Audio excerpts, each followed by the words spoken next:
to my work with codeHER and impact women around the world. So today we celebrate codeHER's impact across 49 countries. Right now we have young women joining from Bangladesh, Ethiopia, Palestine, Ghana, Sierra Leone, Morocco, the Philippines, Pakistan, India, Nigeria, and so many more countries, all ages 15 to even their late 30s. Many of you will be the first in your family to code, lead teams, earn your own income, and create opportunities where none existed before. You are students, community organizers, aspiring engineers, young mothers, and daughters carrying big dreams in places where you're often told to play small. But today we gather as a global sisterhood to learn from a woman who's shown us what's possible when we lift each other up. I'm so excited to introduce our keynote speaker for today's conference, Neeta Singh Kaushal. Neeta is a recognized leader in developing high-performing teams and empowering the next generation of changemakers. She's the founder and principal of NSK Leadership, a firm that helps tech, product, and business teams sharpen their leadership skills, elevate performance, and drive meaningful results. She's also the founder of Miss CEO, an award-winning organization that has equipped over 150,000 students worldwide with world-class leadership, training, mentorship, and career exploration opportunities. At Stanford, Neeta teaches some of the world's most sought-off courses in leadership and negotiation through the School of Engineering and Continuing Studies, where she also leads the business curriculum and course development each quarter. Previously, Neeta has been incredibly accomplished. She's had senior roles in product management, engineering operations at Yahoo and Intel. She served as the Stanford Women's Community Center Advisory Board and led Yahoo's Women in Tech, a 500 plus member organization focusing on advancing women in technical and executive roles. Neeta holds a degree in electrical engineering from Stanford and brings a rare combination of technical depth, strategic insight, and a strong track record of developing talent and driving organizational impact. So I've said a lot and really want to thank Neeta here today for joining us and bringing us to our codeHER family. But before we dive in, Neeta, would love to just give you a chance to introduce yourself. I think you did such a fabulous job. Thank you for going through my bio and my background. And I also just want to commend you, Sonia, for what you built over the years. This is incredible for you at a young age to identify a problem that you saw and then just take the initiative to start figuring out ways to solve it. So it was really inspiring for me to hear about your own journey, what you've built, this incredible community you've brought together. But yeah, I think everybody heard a little bit about my background, similar to your wonderful founder here, Sonia. I also felt very passionate about some of the challenges that I was experiencing early in my career as a young woman in a male-dominated industry, as well as learning skills that I don't think that they formally teach you in the classroom. And I was very passionate about equipping women with a leadership toolkit that can help them thrive in anything that they choose to go into. So I'm happy to share my experiences, my perspectives, any tips and tactics that can help you on your journey as well. Awesome. Well, in that case, why don't we get in with one of the first themes of our conference, which is becoming a visible, confident leader and sort of starting before you feel ready. So, Neeta, many of the young women, especially, within our codeHER community, often feel invisible in the communities and maybe traditionally patriarchal societies they come from. Maybe they don't have, fancy degrees yet. Maybe they don't have established connections. How do you feel like they can just start by showing up and building credibility now?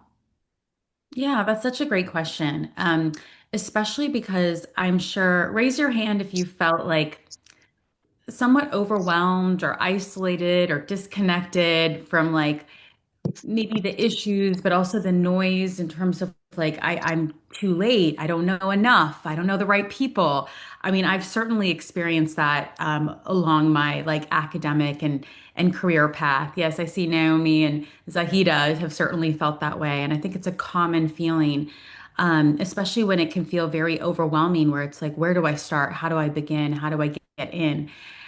So, what I have seen work really well for me, and maybe some of you have experienced this as well, is when you don't necessarily overthink it.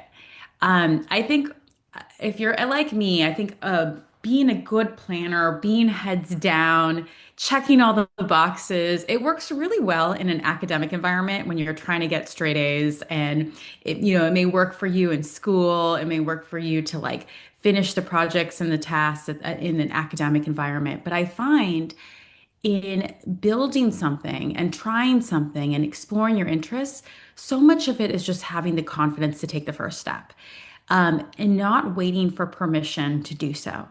And this is what I mean. A lot of people ask me about how I started Miss CEO. Like, did I have this extensive business plan? Did I have funders? Did I how long did I test it out before I knew I was ready? And I look back at that journey and I kind of laugh because honestly, those first months and years, I had no idea what I was doing. I just knew that there was a gap that women were not being trained with specific skills that could really help them. I didn't see it being done effectively in the communities that I was in or in the companies that I was in. And I just decided, with no formal training, with no business plan, to just show up and start hosting sort of events and programs that can help uplift these women. And it was through that action, probably through not even thinking it through, that I was able to see results and outcomes that really enforce what I was trying to build. And then I could show people the impact and really put together a convincing case why this was valuable. So I feel like for many of you, whether you see there's a problem in your community or in your school or in your companies, so much, if you could just show up and try to find some small way of being associated as a problem solver, whether it's improving a process, if you're a part of a club and you think their website needs a redesign it for them without even asking and show it to them and say, what do you think about this? Would this be helpful for you? If you're a part of a group and it looks like there's some inefficiency, maybe you have an idea of how you can improve that. So I think trying to exercise that problem solving muscle and looking for those opportunities really helps you start to develop that confidence over time. And so that's that. I don't know if that answers your question or if you want to elaborate, but that's where I suggest beginning. I feel like also there's been so many studies about how women will wait to have like 100% of all the qualifications or like be like 150% prepared to even start. Whereas men often will just be like, I feel like I can do it. Let me just go ahead and see what happens. So I feel like if women can kind of be a little less risk averse and just get started, and like oftentimes it's just taking that first step, and then people will hopefully notice you. But kind of on the other side of that coin, it's, we can do all that we want independently, but when it comes to finding the right sponsors or allies who will open doors for these women, how do you feel like women, especially in low and middle income countries or in developing countries, how can they find those people that will advocate for them, that will open doors for them, that will push them to be the best version of themselves? Yeah, that's a really great question. I'm curious for the people here, how many of you feel like you have someone like a mentor that you can look up to? I'm wondering if you can raise your hand or put it in the chat. Curious if people feel like they have that support. Um, or put in the chat if you feel like, okay, we have a few hands, which is great. And then some of us were getting no's. Some of you feeling a little bit isolated, like you don't have that support, which can also be very much a reality depending on where you are. Um, yeah, so some of us are still kind of looking for that mentor. And this is what I want to say about, first of all, like you bring up a good question about how do you connect with the right people, but also understanding who the right people could be, because sometimes we have a narrow definition of what that support should look like. I know that when I started in my career, everybody was always emphasizing, have a great mentor, have a great sponsor, someone who can open the doors for you. And in my mind, I was looking for somebody that was like me, meaning I was looking for maybe a woman who was also very motivated, who was aligned with on like all of the goals that I have, professional, personal, academic, and I came up empty. Like I couldn't find a lot of people that I could really relate to or feel connection with. And then I realized that there were things that I could learn from a variety of different people. I think there's a lot of different people that you can learn specifics in terms of how to strengthen areas and skills that can serve you well. So I thought about it more broadly, that it's not going to be one person on my journey that's going to be my go-to on everything, my career fairy godfather, or career fairy godmother, rather. But it's going to be a lot of different people who can serve me at different stages and with different situations in my life. So I think, especially for me, when I started to broaden that definition, then I saw more possibilities of people I could connect with. Maybe it was a teacher or a professor. Maybe it was a person that I volunteered with or who was a manager that there wasn't everything in their career that I wanted to mimic, but there were certain things they did really well. Like one of them spoke really confidently in meetings, and I wanted to learn how to assert myself better in those situations. Or another one was able to navigate periods of uncertainty. I remember when I was, having a family, having my children. I have three boys, and I had to, like many women, they have to navigate the demands of motherhood and their career. I certainly had many women who were decades ahead of me who told me how to have grace and patience during those periods in my life and reassure me that I was still on track. So I hope that for you, maybe a starting point isn't so far off. It's not like a distant person on Google or LinkedIn, or it's the CEO of a company. Rather, I'd start with the people that are around you first. Start there, and if you come to them with a specific question, not so broad, like, I'm so lost, I don't know what to do, or will you be my mentor, which can be very intimidating, especially when you're meeting somebody for the first time. If you bring it in a little bit, like, I really like how you did X. How can I learn to do it that way as well? That's a very specific request to that person. They're more inclined to want to help you and give you advice. So try to bring it there. And guess what? When you do this enough and often enough, you'll find that those people will show up for you, but they will also recommend other amazing people in their networks that you can continue to learn from. So don't get so overwhelmed with this dream idea of a mentor or sponsor. Think of it a little bit as an ongoing exercise of investing in your network of people and showing up with the right sort of motivations and intentions to guide it in the proper direction. I hope that helps. Yeah, guys, feel free to put it in the chat or love or send hearts if something's resonating with you, or if you have any other follow-up questions. We'd I love see some hearts. Thank you, Kenza and Macy and Harriet. I to. also want to say something about reaching out to people. I see Ambra's beautiful face on the screen, and I want to give her a shout out because she reached out to me on LinkedIn with a very nice personal message. And I want to bring that up because I think sometimes people forget the personal aspect of connections, right? Like it's very easy to just add people on LinkedIn or add people on social media and have a lot of followers and try to have a lot of followers, but you still feel very lonely at the end of the day, or you don't feel comfortable to ask them for anything. And I love that Umbra, when she reached out to me to just tell me that she's going to be here at this event, she made it really personal. She told me like what she's excited to learn and what she's doing. And that really moved me. So I just want to commend you, Umbra, for even exercising that skill and showcasing that like a personal request, a personal email like that can really have an impact. So just wanted to bring that up. Thank you so much. Yay, Amra. She's been with us since like 2020 and is real like she started when she was in Italy, then she moved to New York and continued with her work with codeHER. So she's been amazing. She's such She's a star. She's going places. We're good. I think I Great. have great examples here in this chat, in this group. So Yeah, it's what a because of pattern. you guys. Yes. Thank you for bringing that up, Ambra, because I think this is the community too. Like sometimes when you think about that support, it doesn't have to be the C-level executive. It's the people that show up for things like this. Like look around you, try to deepen those relationships, share where you want to go, and help other people too along the way. I think that's ultimately the formula for success.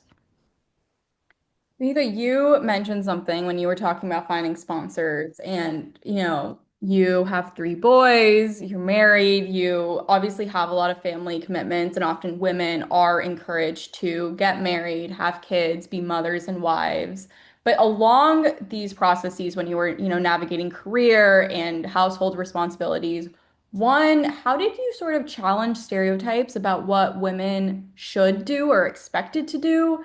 And what advice would you give for women that are either, thinking about getting married, or maybe their families are encouraging them to get married or become mothers and are being told they can't do both? Yeah, and I really understand the cultural expectations and the gender expectations around this. It's very complicated and challenging for a lot of women. So I definitely empathize. I mean, I wish there was an easy answer around all of this. I think it's a very personal, a lot of what you describe are personal choices at the end of the day. And sometimes you have to be comfortable. I think as a woman, we have to be comfortable that we're not going to make everybody happy all the time. And that's a journey in and of itself, isn't it, Sonia? Like you're not always going to make everybody happy. And that for people pleasing tendencies that we may have, that can really be hard.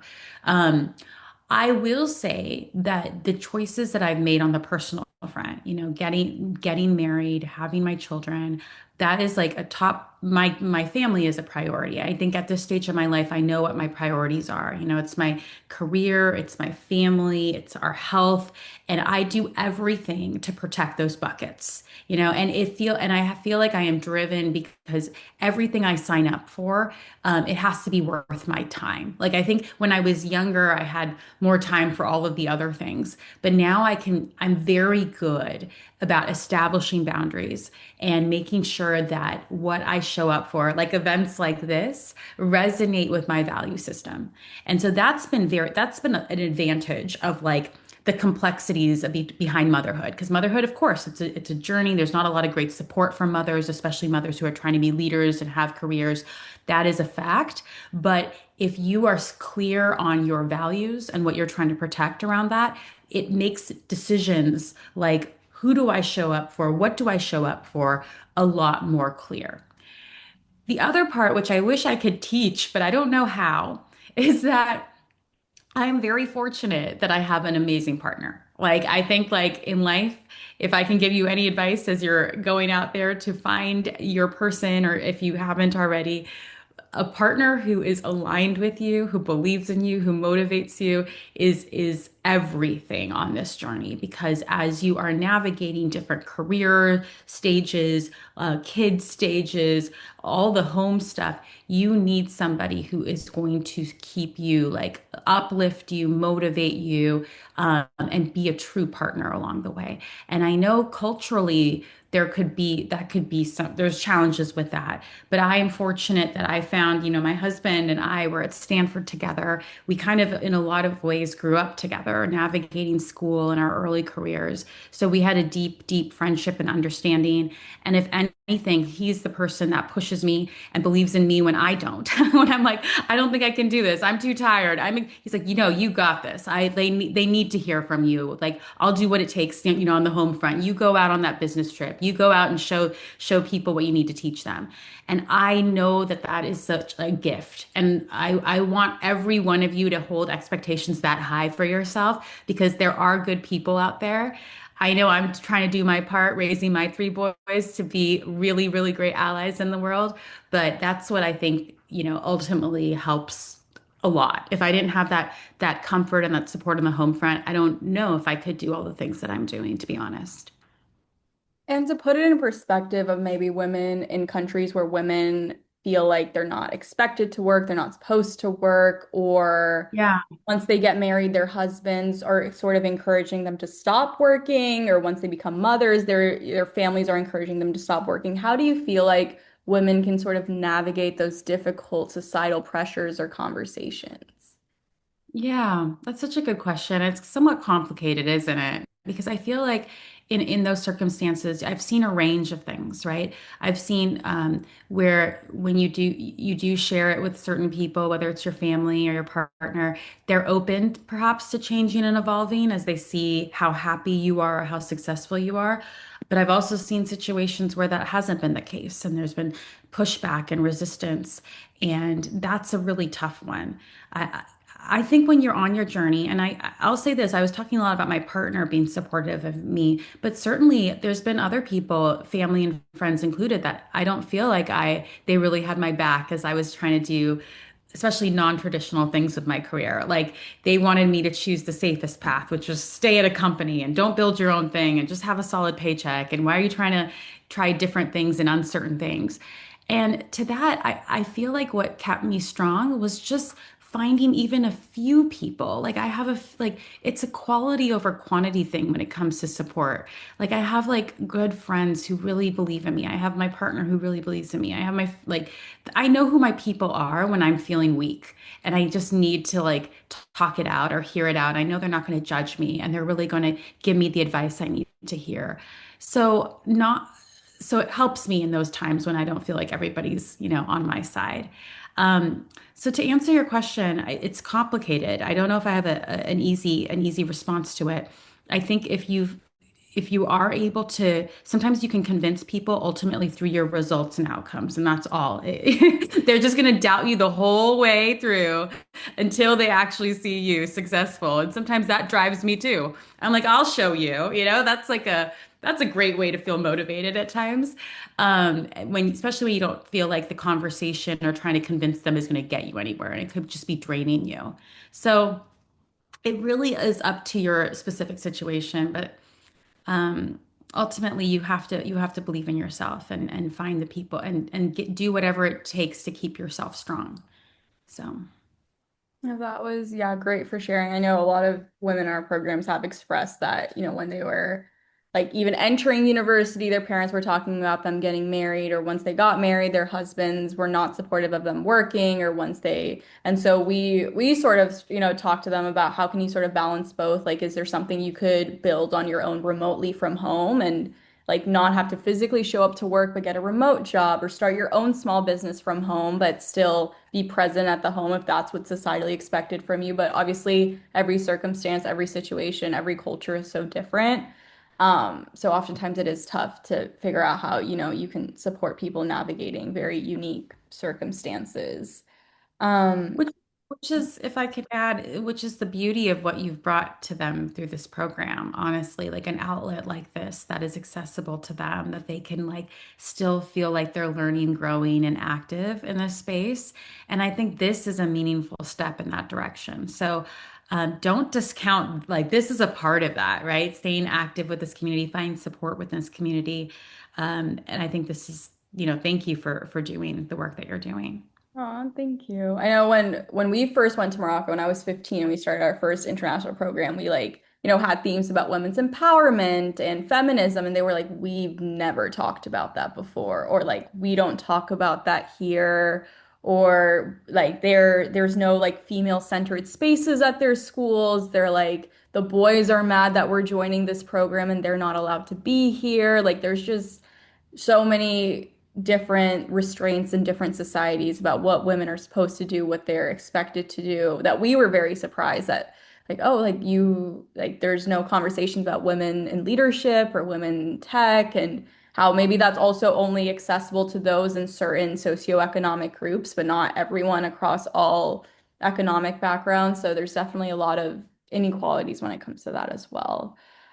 Which kind of leads me to sort of another question that I had for you about maybe women in communities and societies that don't have readily accessible good job opportunities in front of them. So like imagine Mm. like I'll take Zena from Morocco who's there in our pilot program in 2018, but when she was there, like what if there are no good jobs available in my city? How do you like what advice would you give women, one in terms of creating their own opportunities instead of waiting for them, and then also sort of finding these opportunities that might be hidden otherwise? Yeah, great question. That's so true. That's so cool, Zainab, that you were there in Morocco and Sonia was there. What a wonderful full circle moment today is. Um, Here's the deal with finding opportunities, and I know that there are certain geographies where it's more complicated than others. But even I'm here in the buzzing Bay Area, Silicon Valley, and we're seeing a lot of companies restructuring and the things are changing in this new era of AI and all the uncertainty that it's bringing. So I think that this is a common theme with all of the professionals that I'm teaching right now. Um, at the end of the day, I think the best way to secure opportunities for yourself is to connect with people. Like those are the people that are going to open the doors. I don't, when people ask me like should I spend all this time polishing my resume or going and getting all these certifications or like degrees or like there's just a lot of different traditional paths or applying online to a million jobs. I actually don't think that that's very effective anymore. I think at the end of the day, it's going to be somebody who has confidence in you and your abilities to get the job done. And given that, what do you need to do to make that the case? I think it starts with even before you are desperately looking for a job, always be thinking about who are people that I can connect with that I know in my community or otherwise, that I can just get to know, talk to for informational interviews. I mentioned showing up and asking them maybe specific questions about their job or things you're trying to learn or build and exchanging information and perhaps deepening that connection so you get to know them better over time. And when they start to kind of have some trust in you, I find that the people who trust me, whether they've seen my results or the work that I do, they are more ready to help when it comes to like helping me find an opportunity or recommending me for something that they know about within their industry or their organization. So I always try to show up more than ready to everything that I do, whether it's a talk or a class or a workshop that I'm doing at a company. I try to be very present in doing the best possible job. I try to connect and learn from as many people as I can. And guess what? I'm consistently top of mind for different opportunities that come up, right? They'll be like, "Hey, Nita, you gave such a great workshop the other day. Do you think that we can book you for a series at this company for the next 6 months?" And so I've never traditionally had to apply for anything if I keep up that sort of formula. Just show up, do good work, connect, talk, tell people what I'm interested in so that they themselves can keep me top of mind as things come down the path. Now, I know that in some of these economies and areas, this might be more challenging given the dynamics and who's the communities involved. But if you can kind of figure out whether it's in person or in these online communities of like, how do I stand out? How do I stand out and be memorable in this situation? I'm here at codeHER today. And right now, so many of you are contributing in the chat and raising your hand and being part of this conversation. You are doing a tremendous job standing out. Perhaps after these events, you can send a nice, meaningful follow-up to, and tell people like what I learned or what I'm going to do with it so that you can continue to be memorable. And this is how relationships form and deepen.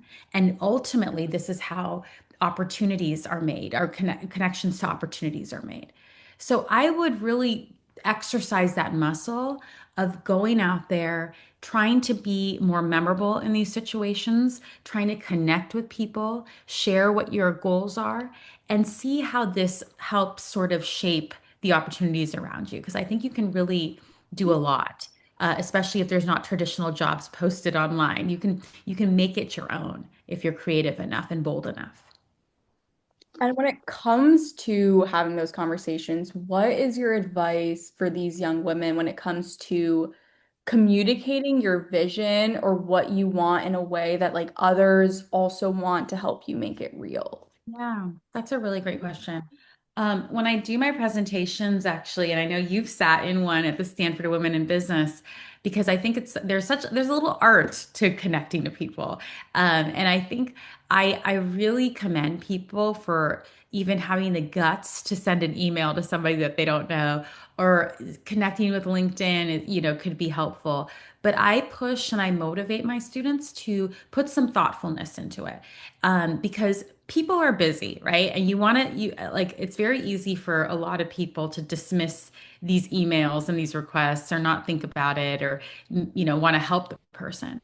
And I encourage students, if you want to, like, let's say you go to an interesting talk, or you read about somebody, or you went to an event where some interesting person was there, and I think one great thing you can do that most people don't do, honestly, most people are just very much like, oh, that was great, or thank you for your time, or maybe they'll shake your hand. But one thing you can do to stand out is like, perhaps at that event you say thank you, or perhaps you get that person's email, or perhaps they're on LinkedIn. You send a personal email or a personal message rather, and make it very succinct but to the point. Meaning, hi, my name is Nita. I was just at your talk. I just want to let you know the advice that you gave on how to find mentors really resonated with me, and I'm going to try that. First of all, they like start with something where it's very specific to what you learn, flatter them so they feel like, oh, you were paying attention. Thank you so much. That like I'm glad that my talk was worth that time. Then it could go into something that is digestible, meaning like I was wondering if you have time in the next couple of weeks, if we can find maybe 20 minutes to discuss your framework on, negotiation. I actually have a negotiation coming up, and I would love to kind of run through my script with you. Um, Happy to make whatever works, whatever time works for you. And what I like about a request like that is that it's very tailored to the person. Like the person can't say like, because it's their framework, it's their specific framework that they only know. They can't pass it off to somebody else. When I get requests, sometimes they're so generic where they're like, Nita, I saw that you started a company. Can you tell me more about that? Like, and it's an email. And I'm like, I don't have time to email you my journey of how I started this company. That's like a three, this is like a book. I can't email you a book, and I don't have the time to do that. Or it'll be something like, Nita, will you be my mentor? And that's like very overwhelming because first, I don't know you and I don't know what that means. Mentorship, labeling someone as a mentor happens after you've kind of met with people for some time. And then maybe afterwards you can say, thank you so much for mentoring me. And, last year it was really helpful. Or they'll say, Nita, I saw you did engineering at Stanford. I want to learn what I'm interested in engineering. Can we meet? And once more, that's not specific to me. I'm busy right now. I can pass that off to thousands of other engineers at Stanford. So make the request specific to the person so it's an easy yes. And they're like, oh, yeah, I can do that. That's fine. I have 10 minutes for this, or I'm happy to give you some advice on that. And so that's how I suggest getting your foot in the door. Because I feel like sometimes people make it so big in their mind that this has to like be a perfect match, and they have to commit to this wonderful long-term relationship, and they have to answer all my questions in one conversation, and I have to tell them everything about my goals in one conversation, but that's not how it works. I try to find some bite-sized thing that I can first cling on to.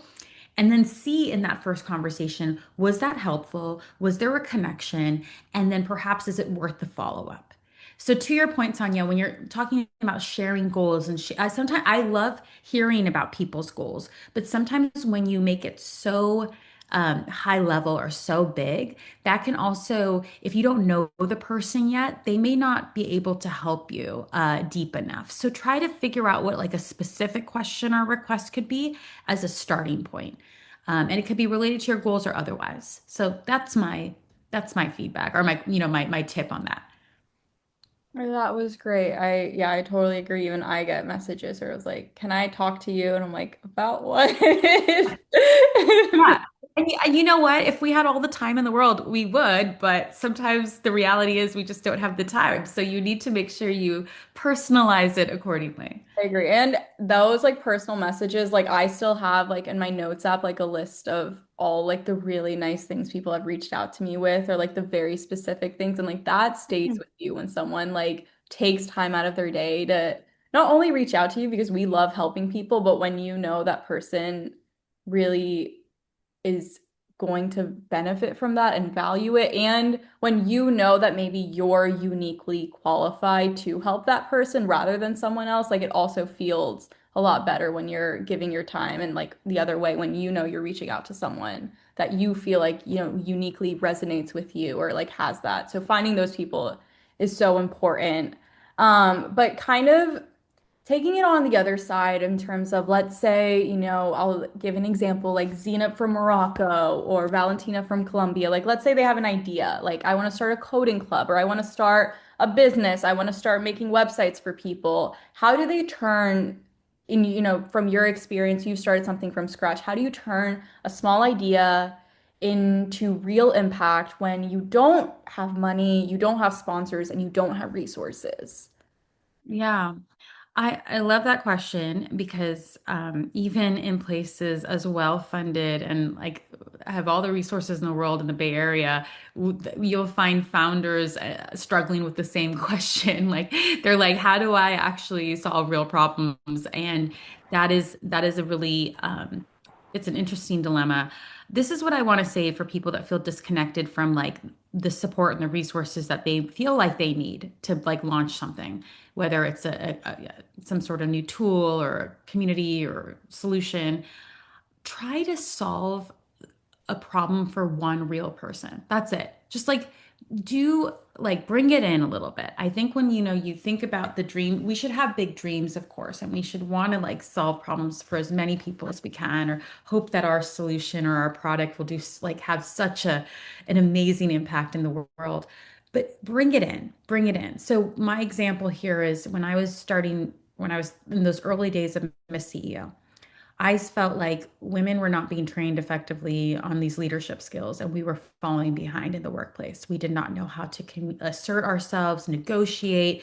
We didn't know how to find the strategic projects or support. We were very smart. We had like the best resumes and the best academic like profiles, and yet we were being dismissed and overlooked for every strategic opportunity in these big companies. And it was frustrating me beyond belief. And I was like, look, I just want to host one workshop. This was just out of like just frustration, really. Like, I'm so sick of this. I'm going to host one talk and I'm going to like share what I've seen the executives do really well because I don't think anyone's telling the young women these like tips and tricks. And I'm going to tell them like that this is the stuff they say in the meetings, this is how they say it, this is how they negotiate. And I hosted this talk. I think like 10 people showed up. And I was like, fine, it is what it is. But through just doing it for that 10 people, it was the most powerful step that I could have taken because those 10 people walked away and said, Nita, you just told me things that no one told me before. I didn't know you were supposed to like ask for things in this way, or this was the decision maker. I was focusing all my attention on this person. Oh my gosh, you got to do more of this, more of this. And they told their friends, and then it grew from there. And then I was pretty soon, in a matter of months, giving talks to thousands of people.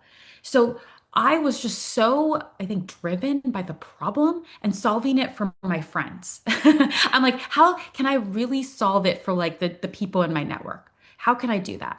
I wasn't even at that point of like, let me put together this big training platform and I'm going to raise a lot of money and then I'm going to solve it for like all the people and all the companies. And in a way, I'm so thankful I didn't get caught up in that thinking because I don't think I would have had the guts to start or it would have slowed me down. So now I had real people I was impacting, and that was got me so much instant credibility. So what I'm here to tell all of you is I know right now we're caught up in like these companies that are raising so much money or they have all this support or the big companies did it this way. I don't, right now, I really think it's about solving real problems for real people. So whatever it is that's in your head, try it. Just, it doesn't have to be the most beautiful website, the beautiful tool. It doesn't have to be perfected, but try to solve it for a couple people and see what happens. And I think you're going to learn so much from that exercise. Well, that was amazing. And clearly, that one session really took off because now you have this amazing company. You teach all these classes at Stanford, and hundreds of people want to know what you have to say. So, that first step really went so far. And I want to touch on one of the classes you've launched, your negotiation class. That's one of the most impactful and popular classes at Stanford. And wanted to get your sense on what would you say is your top advice for negotiating your first salary, especially as a woman that's never worked before or just recently entered the workforce, and asking for more, maybe even if it's not money, but more opportunities, more leadership, more a bigger role at a company, even when it feels intimidating or they feel like maybe they don't deserve it yet. Yeah. Negotiation is one of my most popular topics, and I think many people here can understand why. I think especially as a woman or an underrepresented, like person, people that haven't had that support traditionally to feel empowered in these situations, it can feel very challenging having to advocate for yourself. And perhaps you never saw it modeled around you, or you've seen even women get punished for asking for more. And so these are real, like, mental roadblocks that we have that we're struggling with. And I'm here to tell you, because of some of these barriers, whether it's the biases and then our discomfort with asking for things, women are falling behind tremendously, even beyond just the gender wage gap. We're making less than men in most occupations, even though we have, especially, even in the Bay Area, we have more women that are educated than men, but we still make less than men do in the same similar roles. I also find that we are getting less opportunities because we don't ask for them, and people can just dismiss us too. So I think it is important to, even though you might feel nervous and you might not feel ready, I want to tell everybody here that it is important to still think about putting a script together of how you would ask in these situations. And when you do put that script together, I feel like you can't just wing it. Sometimes it can be a very emotional, you're nervous. And as a result of those strong feelings, it may not come out the way that you want. And it may rub the other person the wrong way. So, in this kind of mental planning and preparation, what I want you to think about is do some research in terms of what you would feel comfortable with in terms of your market value. Maybe you're familiar with the ranges that this role pay, like traditionally, is associated with this role, or there are things in your skill set or your background or the work that you've done, or maybe you've had a previous salary so that you can compare it with. But have an idea of what a range that you would be comfortable with that reflects your value. Two, when you put the script together, and I teach a class on how to put an effective script together, but for the minutes that we have here, I want to say this. I tell my students to think about, in a business negotiation or in a professional negotiation, it's very different than a personal negotiation, like going to the market and like negotiating over like some good that you want to buy, or like negotiating at the car dealership. Like you can walk away, you can play games, you have options, all of that. But in a professional negotiation, relationships matter a lot, and making sure that the other person gets that this isn't just about, you're not just negotiating for yourself. You're not just like, hey, it's more for me. It's all, I need more. My house is expensive, gas is expensive. Don't you know I pay so much rent? I need more. They can't get around. They don't care. Like that's they're like, we're all struggling. Why are you complaining to me? What you need to say is like, just let me go through an example script. Hi manager, or hi Mr. Person, thank you so much for this job offer. So excited to be presented with this opportunity. As you know, this job really will leverage the skills that I've been working on in X, Y, and Z. And I'm so excited to contribute to this high priority project that we've been talking about. This, I would love to see if there's anything that we can do with the salary so it can reflect this kind of responsibility that I want to take on so we can bring more for the team this year. So that's how I would frame a negotiation. It's a win-win. If you invest in me, you will see a return as well. Investing in me is not just for me to benefit. Investing in me is going to help all of us. I'm going to bring more to the table. I'm going to help our team win. This is something that the other person can rally behind because they can make a business case for giving you more money. And I think that's what I want you to be associated with. Like, investing in you is good for everybody. And that's the intention that we should show up with. The other part of the tone matters when I or when I ask for things. As you can see, it's very collaborative in nature. I am not demanding, like, give me this or I need this. If you don't give this, I'm going to leave. That will face backlash, just to be clear. I think it's important to like pose it as like, what can we do here? Is there like a solution we can come up with? Maybe you won't get everything you ask for, but you'll get some of it. So this is how you open the doors to the possibilities. But once more, this is an 8-week class and I can talk about this forever, but that just hopefully will give you a little bit of inspiration behind that. Did you ever have a time where maybe that conversation didn't go so well, or just in general, more broadly, is there, obviously the more we ask for, the more rejection we're going to face, or the more we want to do, like inevitably we're going to face failure. So is there a failure or rejection that you feel like has actually shaped who you are? And what exactly do you feel like you learned from that? Yeah, so man, I mean, I've faced a lot of failures, and for sure. And I think as I've gotten older, I've gotten better at processing them and understanding the insights behind them. But with regards to negotiation, I will say early in my career, my failures were all about positioning the question in the wrong way or positioning the ask in the wrong way, which is why I teach this collaborative approach. Because I feel like I was so emotional or it came off so much as me. I made it so that it was me sort of, it felt like I was putting the decision maker and, my boss and pitting us against each other. And I don't think there's a reason it didn't resonate. I also think there were probably issues with me not being very clear about the value I was bringing. And that really pointed to the lack of me showing up and saying, this is what I'm contributing to, this is what I'm a part of, so that they can really understand the reasoning behind the ask. So there was a lot of mistakes I've made early in my career, which is why I'm so passionate about teaching this so people don't make the same mistakes. Um, Back then when people like said, no, I can't do that, I took it really personal. Now, if I come to the table prepared and I feel very justified in my ask and I don't get it, I'm actually okay with it because I know I have less regret. I know I did everything I could to prepare for this. I know that I'm, asking for something solid. And in many cases, it's not a permanent no. Sometimes they say, no, I'm sorry, we can't do anything right now. We don't have the budget. But because I had that conversation, they are now alerted to the fact that I'm looking for more. So the next time an opportunity shows up, they think about me because I had the guts to bring it up and, bring it to their attention. So sometimes it's a temporary no, but it's important for me to still have the courage to ask. And then, honestly, for some of you too, this will be the case as it's been for me. Sometimes you work in the wrong teams or in the wrong companies and the wrong organizations or with the wrong cultures. And it's a wake-up call as well.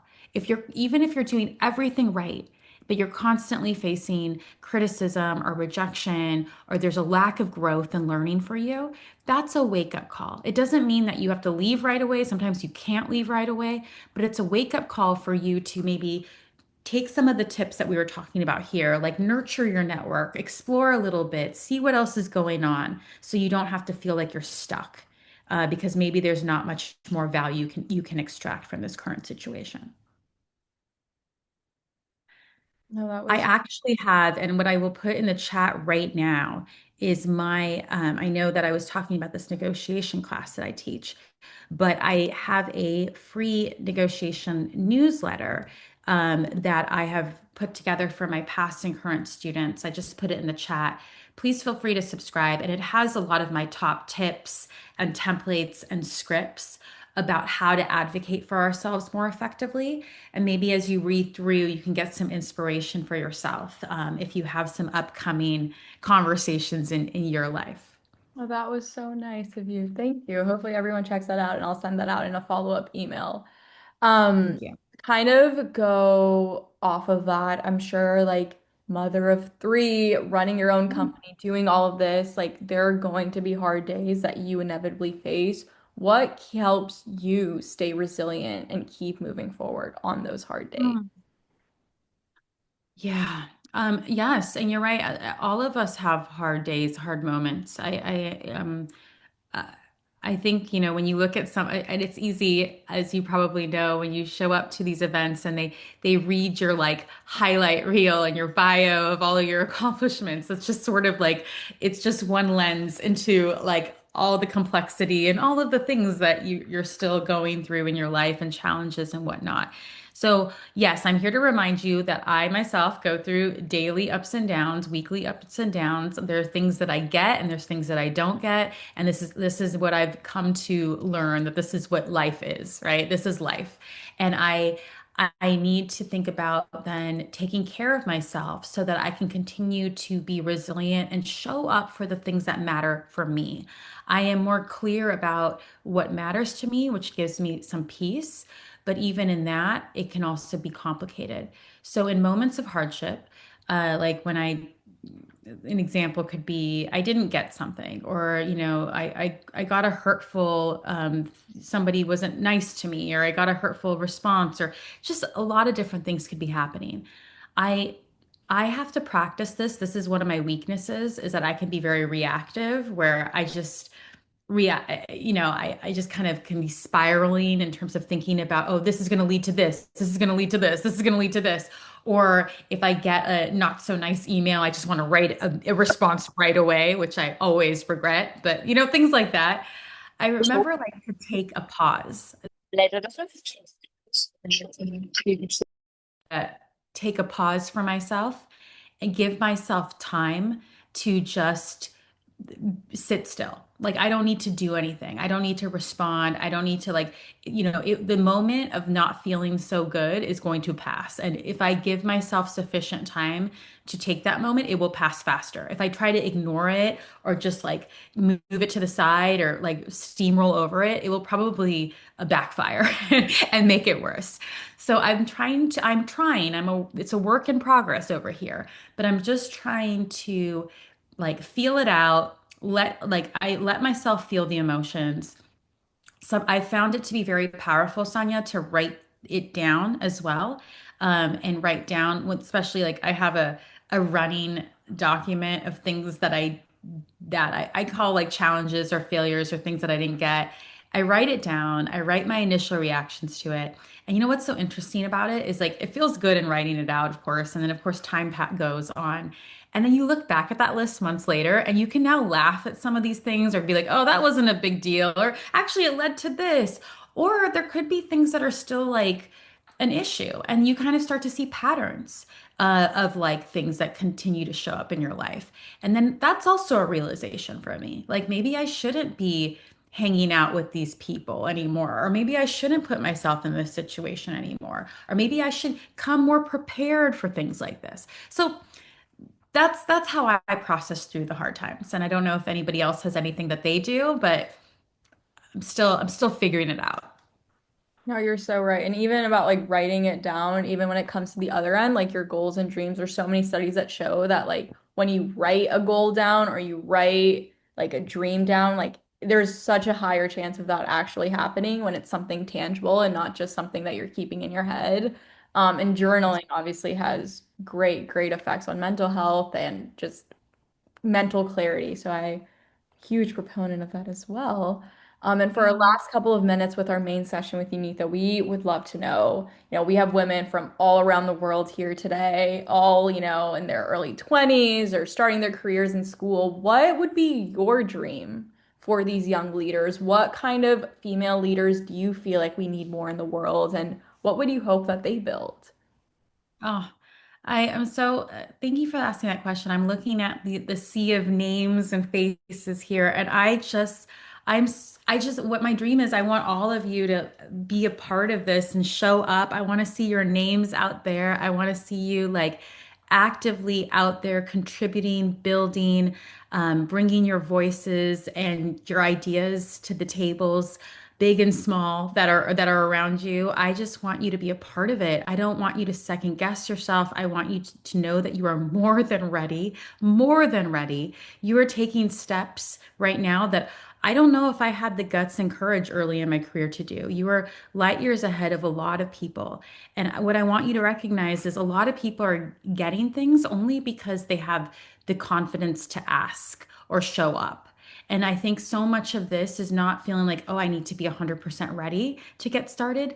I'm here to give you permission to go out and get started. Go out and get started. Connect with me on LinkedIn or whatever so I can cheer you on and just say, I know her. She came, I met her at codeHER. She's going places. She's gonna make things happen. I will be your biggest cheerleader because I selfishly need more people like you leading things out there. as you can probably see, the world is a little bit of a mess, and we need some smart women and men out there who are going to, make good things happen for good people. So please, just don't think about it. You start using, even if you don't feel 100% ready, so much of it is just like, I'm ready, I'm going to do it. And if I don't know it, I'll figure it out. So just have that type of energy. And you'll certainly learn a lot, but I know you're going to do a lot as well. That is so beautiful. I'm inspired. I saw all these smiles on everyone's faces when I was like scrolling through, and I mean, that warmed my heart. And I hope it warmed everyone else's. Any last words, Neetha, that you have before we close off our main sessions and head everyone out to breakout rooms? No, have a wonderful time for the rest of this event. Thank you so much for giving me this space to have this conversation with all of you. I have so much hope, and I'm leaving. I'm starting my day. It's 10 a.m. over here on the Pacific. I'm out here in California, and what a wonderful way for me to start my day with your energy. So thank you so much.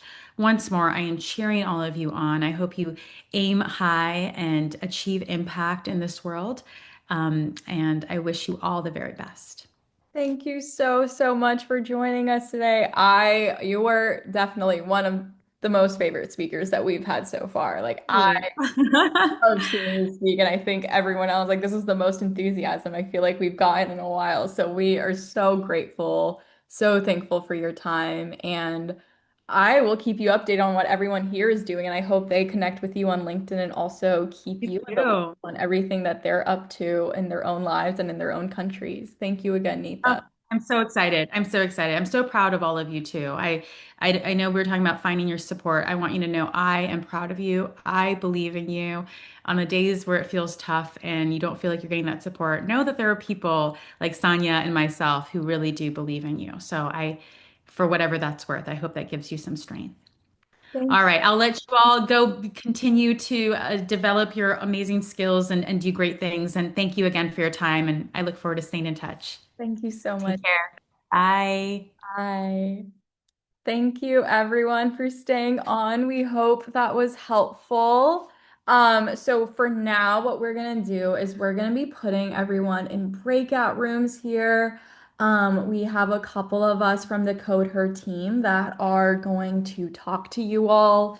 Like, you're gonna open up your cameras, hopefully, turn on your microphones, and be in like closer, smaller knit networking sessions where we're gonna practice a lot of things that Neetha talked about, which is about getting to know each other, sharing your goals and dreams, being support systems for people. Within the breakout rooms, we'll talk about potentially starting WhatsApp groups for everyone so everyone can stay in touch that way. We'll hopefully get everyone's numbers. So I'm going to go ahead and